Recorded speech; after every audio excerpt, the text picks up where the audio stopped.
Judge rules Minneapolis may not defund the police. They can't. They've actually got this little thing in their code that requires them to employ at least 0.0017 sworn officers per resident. What does that mean? So for every times 10, times 100, times 1,000. So 1.7 officers for every 1,000 residents. Sorry, I had to do that the slow way, but meh. So yeah, 1.7 officers per 1,000 residents. So that's what's in like their constitution, their law, whatever. So defunding the police can't go below that. So once again, the judge is ruling saying, yeah, sorry guys, you can't defund the police. Blue lives matter, blue line, all that good stuff. And frankly, all lives matter. I'm just going to say it. Doesn't matter. So the man who had the Oval Office affair with the intern, that would be Bill Clinton, contradicts Kamala's staffers who work in abusive environment. This is, I mean, less important that Bill Clinton he has an opinion. I could care less what Bill Clinton's opinion is. But what is kind of fun is, so in interviews, 22 current and former vice presidential aides, administration officials, and associates of Harris and Biden describe a tense and at times dour office atmosphere, Politico reported.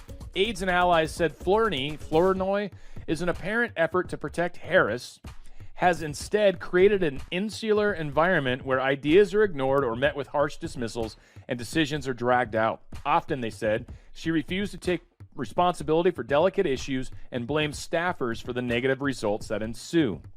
One employee even called Harris's office abusive.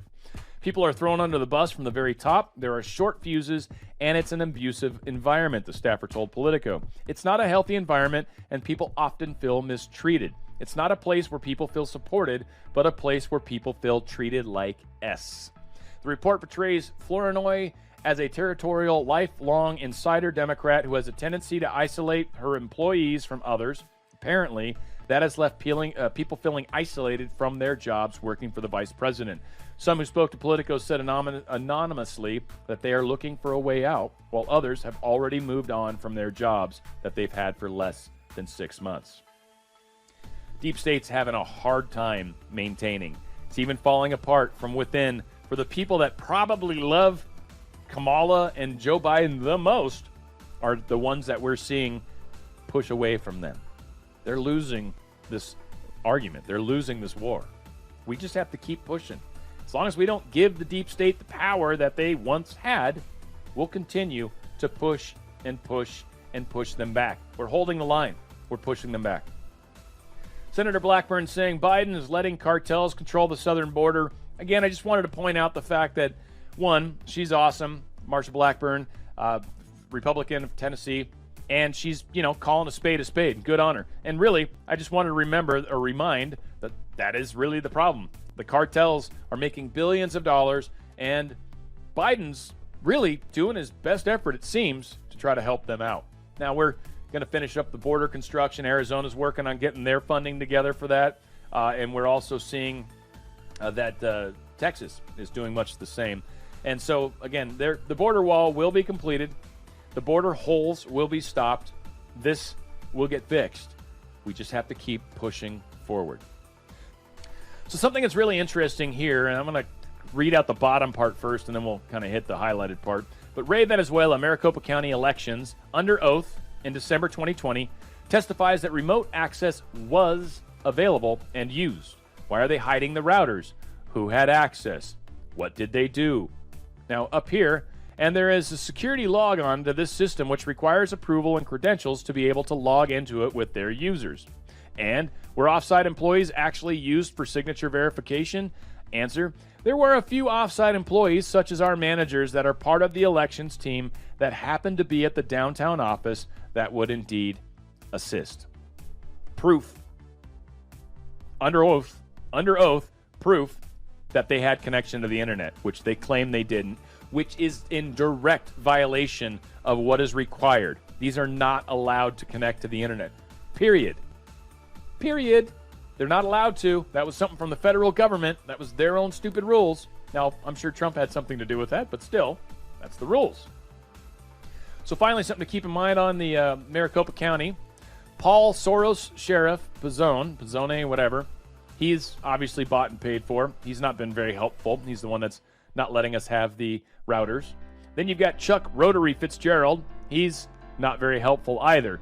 But the third person, and this is the one for you that live in Phoenix or you that live in Arizona, we need to make some noise and make sure that this guy, Attorney General Mark Brnovich, understands that if he wants to run for U.S. Senate, he needs to do the right thing, period.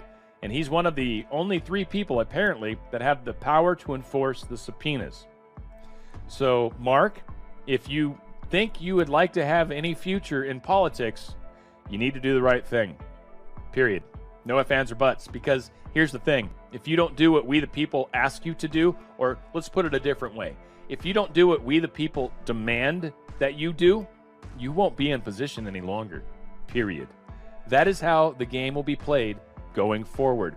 Never again will we put someone in office just because they have an R next to their name. No.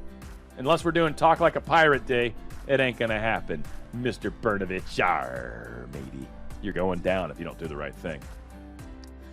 Finally, over 168,000 ballots are missing chain of custody in Cobb County, Georgia. There's so much going on in Georgia. Georgia's a flippin' mess, man. And again, Biden won Georgia by 11,779 votes.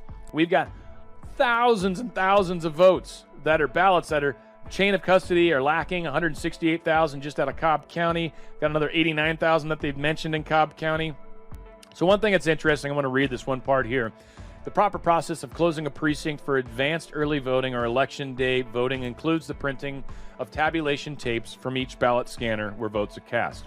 This provides the starting counter number, called the protective counter, unit serial number, number of votes scanned, date, time, and other vital information. Most precincts attach a printed hard copy of these tapes at the end of the day to the door of the precincts to show voters, in an act of transparency, how many votes were cast in each precinct. This is proper procedure for all voting precincts. The protective counter is comparable to an odometer by keeping track of how many ballots were scanned since the machine went into action. It cannot be reset nor rolled back for auditing purposes. When the audit team was examining the tabular tapes for advancing voting, they noticed that some tapes were produced by the same machines with the same serial number, and the protective counter numbers stayed the same. Tapes, in some cases, were printed minutes apart. Each scanner should have produced its own tape and its own counter number with its own serial number on it and with unique date and timestamps. When questioned about these data anomalies, the election director told the auditing team leader that she decided to make the decision to remove original memory cards that held vote ballots and totals from the scanners. She had these cards brought back to her location and cards inserted into different machines that she had in the county office. The cards could be officially closed. She effectively cast the voters' ballots in a different machine and in a different location than where the voter originally cast their votes. Then, her staff proceeded to break the seal on the machine, remove the memory cards, and bring the cards back to her station. In doing this, the vote was flawed and did not protect the chain of custody of the ballots. The cards, which contained the ballot information of your vote totals, were haphazardly and without chain of custody mishandled with no proof of security or timestamp. Cobb County had 174,979 early advance votes. Only 6,057 early advance votes were processed correctly. Let me say that again. Of the just shy of 175,000 votes, only 6,000 of them were processed correctly. I don't even want to do the percentage of that because it's tiny. The result of this action is that 168,922 early advance votes have no chain of custody, violated the vote security of the citizens of Cobb County, and therefore put into question the validity of Cobb County votes. Now, quickly, I want to say what the deep state or what the left or whoever wants you to say is, well, we made a mistake. You should still count the votes anyway, otherwise you're not counting votes. But what we say is, no, you broke the rules. Now, I'm happy to have another election if that's what you want to do, making sure it's secured, making sure we can trust the information, making sure it's paper ballots, making sure it's not a bunch of mail-in crap. But we will not take your word for it. We will not allow your mistakes to go unpunished this time. No. Any votes that did not follow the rules, any votes that broke chain of custody are invalid. So when you, as a manager of the election, decide to break chain of custody, you, as the manager, have just discounted every single one of those votes because of your choice, not because of our choice. We're just following the rules. You broke them. You're the reason that those votes no longer count. Put that in your pipe and smoke it, you bastards. That's where we're at with it. So, folks, we are doing way better than the news would let you believe. You know, I even listen to like Bannon's War Room, and they start off with that part that's supposed to fire us all up and piss us all off. And what it does for me, frankly, is it kind of bums me out. And I don't like that. And then I have to dig into all the news, and then I've got to kind of relook at what's going on. And I'm like, dude, we're doing way better than you guys are portraying. Now, I do understand that having someone like me saying everything's okay might actually cause people to stop trying. So I get it. And I think my audience is really already somewhat awakened or starting to awaken or is further down that process than I think a lot of Steve Bannon's audience. So I think there's a reason why we're speaking differently, if you will. But for me, it's very important to understand we're making progress. We're stopping the deep state, and their bullhorn is losing batteries or something because it's not nearly as loud as it once was. We're making a difference. Keep doing what you're doing. Careful where you spend your money. Get the frickin' F off of Facebook. Get off of Twitter. Get off of YouTube. Start using these other sources. You'll get better with them. You'll start to find people you like. It'll start to feel better. I admit, YouTube is really good when it comes to producing videos and giving you an idea what the next available video is going to be.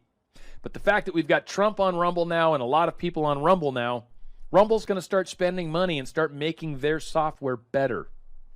Be part of the change. Be part of the evolution. Help us be part of this evolution. Get off these other platforms. Stop spending your money with China. Stop spending your money on these other platforms. We're taking this country back, and I know you guys are all on board. United, we are strong. Where we go one, we go all.